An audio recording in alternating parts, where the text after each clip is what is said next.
সেই জন্যেই এই ওরিয়েন্টেশন প্রোগ্রাম। এই ওরিয়েন্টেশনটা কেন প্রয়োজন? আপনারা একটা নতুন অঙ্গন এসছেন, আপনারা আদালতে, অধস্তন আদালতে আপনারা প্র্যাকটিস করেছেন। ওখানে যেই পরিবেশ, যেই পরিস্থিতি, আর সুপ্রিম কোর্টের যেই পরিবেশ আর পরিস্থিতি, এই দুটো কিন্তু আকাশ পাতাল ডিফারেন্স, সম্পূর্ণভাবে দুটো আলাদা জিনিস। এখানকার পরিস্থিতি, পরিবেশটা আপনাদেরকে শিখতে বেশ কিছুটা সময় প্রয়োজন পড়বে। সেই জন্য এই জাতীয় ওরিয়েন্টেশন প্রোগ্রাম যদি হয়, তাহলে আপনারা একটা বেসিক আইডিয়া পেয়ে যাবেন যে অ্যাকচুয়ালি আপনাদের কিভাবে এই অঙ্গনে বিচরণ করতে হবে। আইনজীবী হবেন, এটা আইনজীবী যারা এখানে আইনজীবী বক্তারা ছিলেন তারা বলেছেন আপনারা কিভাবে আইনজীবী হবেন। কিন্তু আমি বলবো অন্য কথা।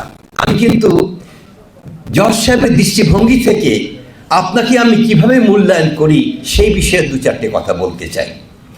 একটা জিনিস খেয়াল করবেন, আমার বক্তারা আগে বলেছেন, বিশেষ করে তাজুল ইসলাম বলেছেন যে জজ সাহেব কী চায় এইটি কিন্তু আপনাকে ভাবতে হবে। এখন জজ সাহেব কী চায় এটা আপনি কীভাবে বুঝবেন? আপনাকে বোঝবার জন্য জজ সাহেবের কোর্টে বসে থাকতে হবে। আপনি যখন এই নবীন আইনজীবী যখন হয়েছেন, এখন তো আপনার খুব একটা ব্রিফ নাই, বা আপনি হয়তো কোনো সিনিয়রের সাথে এখনও জয়েন করেন নাই। এই সময়টি হচ্ছে আপনার জন্য সর্বশ্রেষ্ঠ সময়। প্রত্যেক দিন আপনি প্রত্যেকটি কোর্টে গিয়ে বসে থাকুন। আজকে এই কোর্ট, সারাদিন আপনি এই কোর্টে বসে থাকুন, কালকে ওই কোর্ট, সারাদিন বসে থাকুন। এইভাবে প্রত্যেকটি কোর্টে আপনি দীর্ঘ সময় বসে থেকে আপনি খেয়াল করুন এই কোর্টের কার্যক্রম কীভাবে চলছে, জজ সাহেব কী আচরণ করছে, জজ সাহেবের কথাবার্তা কী, জজ সাহেব কী চাইছেন, এগুলোর সমস্ত প্রত্যেকটি বিচার বিশ্লেষণ করুন। এইটা যদি আপনি করতে পারেন, তাহলে অতি অল্প সময়ে আপনি বুঝতে পারবেন যে জজ সাহেবরা অ্যাকচুয়ালি কী চায়। আমি বলবো, আমি যখন বেঞ্চে ছিলাম, নিশ্চয়ই আমার সামনে প্রচুর লয়ার আসতো, তারা কেউ কেউ কিন্তু বসে থাকতো যে আমি অ্যাকচুয়ালি কীভাবে কথা বলি, কোন জিনিসটা আমি পছন্দ করি, কোন জিনিসটা আমি চাই, কোন আর্গুমেন্টটা আমি পছন্দ করছি, কোন আর্গুমেন্ট পছন্দ করছি না, এগুলো বোঝবার জন্য কেউ তারা ওখানে বসে থাকতো। সুতরাং এইটা অন্যতম একটা উপায়, যেই উপায়ে আপনি কোর্টকে বুঝতে পারবেন, কোর্টের কী চাহিদা এই জিনিসটা বুঝতে পারবেন। এবং এইটা যেই লয়ার করতে পারে ভালোভাবে, তিনি একমাত্র ওই কোর্টে জজ সাহেবের সাথে একটা পার্সোনাল কানেকশন তৈরি করতে পারেন। জজ সাহেবের সাথে পার্সোনাল কানেকশন তৈরি করা না, এটি কিন্তু জজ সাহেবের রুমের দিকে না। পার্সোনাল কানেকশন তৈরি হয় আপনার স্কিলের মাধ্যমে, আপনার দক্ষতার মাধ্যমে। এই যে দক্ষতার মাধ্যমে যেই আপনার তৈরি হয়, কানেকশন তৈরি হয়, জজ সাহেব যখন মনে করে যে হ্যাঁ এই আইনজীবী অত্যন্ত ভালো আর্গুমেন্ট করে, এই আইনজীবী মেধাবী, এই আইনজীবীর কথাবার্তাগুলো বিশ্বাসযোগ্য, তখনই জজ সাহেবের সাথে ওই আইনজীবীর একটা পার্সোনাল কানেকশন তৈরি হয়ে যায়।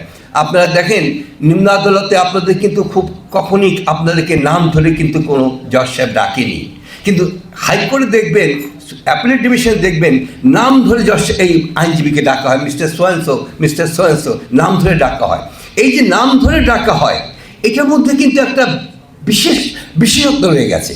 কেননা এই নাম ধরে ডাকার মধ্যেই কিন্তু রয়ে গেছে যে আপনাকে যিনি একটা নির্দিষ্ট একটা বিশেষত্বের মধ্যে আপনি বিবেচনা করেন, এইটা কিন্তু ওই নাম ধরে ডাকার মধ্যে রয়ে গেছে।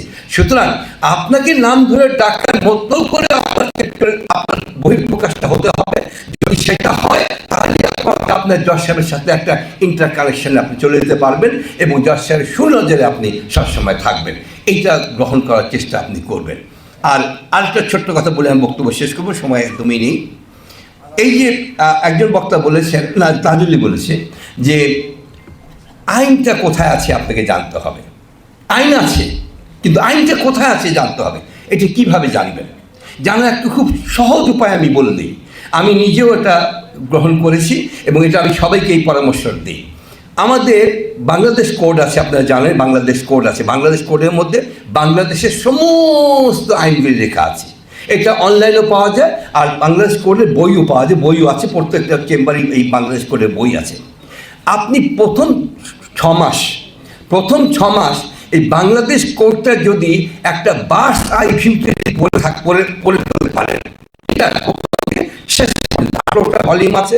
18টা ভলিউম আপনি প্রথম থেকে শেষ পর্যন্ত যদি একটা জাস্ট খালি একটা ওভারঅল একটা দিয়ে পড়ে ফেলতে পারেন, বার্ডস আই ভিউ দিয়ে যে পড়ে ফেলতে পারেন, তাহলে আপনি জেনে যাবেন যে বাংলাদেশে কত রকম আইন আছে, কি কি আইন আছে। কাজটা কিন্তু খুব কঠিন না। যেটা আমি বলছি এটা কিন্তু এই না যে আপনি ওটা মুখস্থ করে ফেলবেন, তা নয়। আপনি শুধু একবার পড়ে যাবেন যে আইনগুলো কি আছে, শুধু আমি এটা জানতে চাই।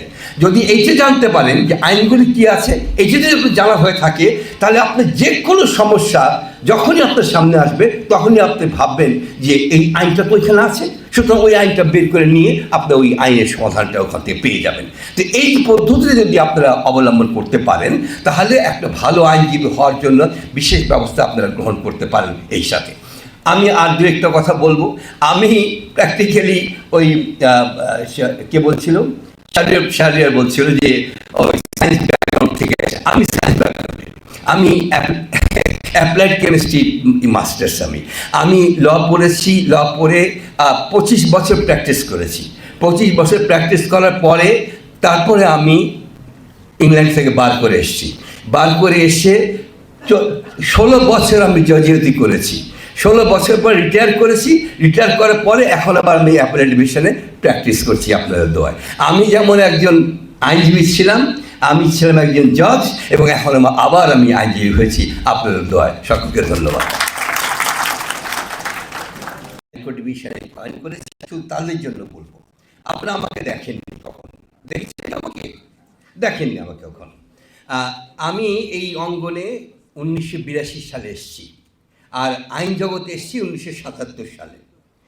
1982 সালে যখন এই অঙ্গনে আমি আসি, সেই সময়কার যে চিত্র, আর 2018 সালে আমি রিটায়ার করার পরে এই অঙ্গনে আবার যখন পদার্পণ করলাম, এই দুটো চিত্র সম্পূর্ণ আলাদা।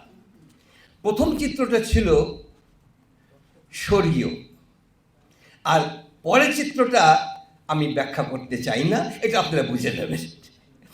আমার কাছে একটা জিনিস মনে হচ্ছে যে আমরা কেন দিনে দিনে ধীরে ধীরে কেন শুধু নিচের দিকে যাচ্ছি, কেন আমরা ওপরের দিকে যাচ্ছি না?